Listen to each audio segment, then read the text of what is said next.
Hey everyone, welcome back, and let's write some more Leetcode today. So today let's solve the problem find pivot index. We're given an array of integers and we want to calculate the pivot index of this array, and the pivot index is defined as being a position in the array. Let me actually draw it out just to give you a better idea. So suppose we have an array, right? There's some positions on the left side, some positions on the right side, but this is the pivot index if and only if the sum of all numbers strictly to the left of the pivot index, which means every value on the left side of the pivot index, not counting the pivot index itself. So all of these values, the sum of this side is equal to the sum of the right side. So we're basically taking the entire sum of the left side and the entire sum of the right side of the pivot, but we're not including the pivot value itself, and we're checking if those two portions of each other are equal. And if they are equal, then this is considered the pivot index. And basically they tell us it is possible if the leftmost value of the array, this could also be the pivot index. And what that would mean is that the left sum is 0 because there's nothing on the left side of the array. And then the right side would, this entire portion of the array would also have to equal 0. So basically, we are allowed to have negative numbers in this array. So technically, this is actually possible, right? We could have some positives and some negatives, and then that would total up to be 0.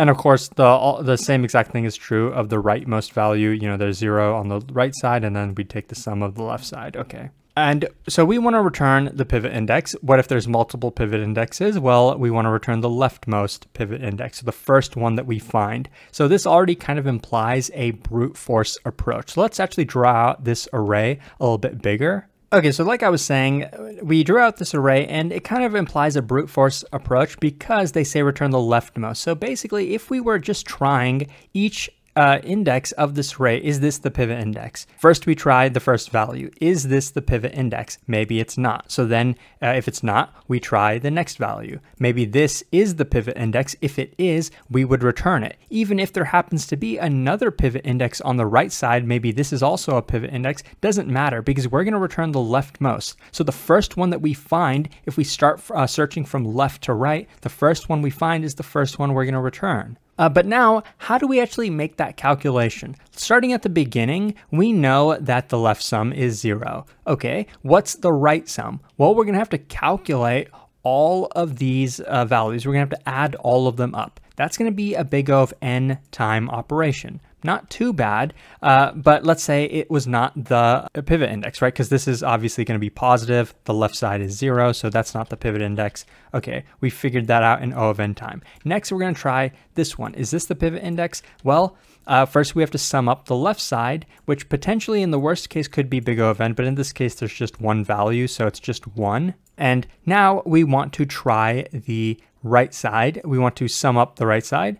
3 plus 6 plus 5 plus 6, it's some positive value that's obviously greater than 1, so this is also not the pivot index. But summing up all of these values was also a big O of n time operation. So in the worst case, you can already tell that this algorithm is going to be big O of n squared because we're trying each of these as the pivot index and we're having to sum up the entire array each time. Is there a better way to do this? Is there any repeated work that we're kind of not identifying? Let's run this on the next position, and then it'll kind of be obvious what the repeated work is. So now we want to know, is this the pivot index? So now we have to sum up the previous two values. Do you notice how initially we just had a 0, right, when we were at this as the pivot index? Next, when we got to this, we had this as the left sum. Now, when we're at the 3 over here, we're basically taking what we already had here and then adding 7 to it, right? That's going to be the left sum. And next, when we actually shift to the right again, when we're asking, is this the pivot index, we're going to take that sum that we already calculated, right? 1 plus 8, and then all we're doing is just adding a 3 to it, right? We don't have to add all 3 of these up again. We already had some work that we did. We added these 2 up. So if we just maintain a variable for that, we won't have to continuously, sum up all the values each time. Okay, but that helps us on the left side. What about the right side? Is there really any repeated work that we can cut down on the right side? maybe there is, maybe there's not, but there's a slightly clever thing that we can actually do. We know that the total sum of the array is constant. It's not going to be changing. We're not changing any values in the array. Let's just calculate the total. What is it? 1 plus 7 plus 3 plus 6 plus 5 plus 6. That is about, I think it's about 28, but don't check my math on that. So my question to you is, if we were asking, is this the pivot index? And we already know that the left sum is at this point 11, because we knew initially it was 1, right? And then when we shifted here, all we had to do was add a 7 to it. So then we got 8. And then when we shifted to the 6, we had 8, and then we're just adding this 3 to it. So then we had 11 on the left sum. So what is the right sum? Well, we can actually just take our total value, subtract from it the left sum, which is these 3 values, and we know that the sum of those is 11, and also subtract from it the pivot value that we're currently at. So once we do that, it'll be easy to know that the right sum is going to be 28 minus 6 minus 11. It's going to be 11, right? We did that in big O of 1 time because we're just, doing addition and subtraction. We're not doing, we're not iterating through all of the values each time. And so since it is 11, that's also the left sum. In this case, we have found the first pivot index, and we're not returning the value, we're returning the index. So this is index 0, 1, 2, 3. 3 is the index, so that's what we're gonna return. Okay, so now let's finally code it up. So the first thing I'm gonna do is compute the total, just like we kind of talked about in the drawing explanation. We only have to compute it once. It is gonna take O of n time, but that's okay because our algorithm does run in big O of n time anyway. Now we are going to have a single variable to compute the previous sum, or you could call it left sum.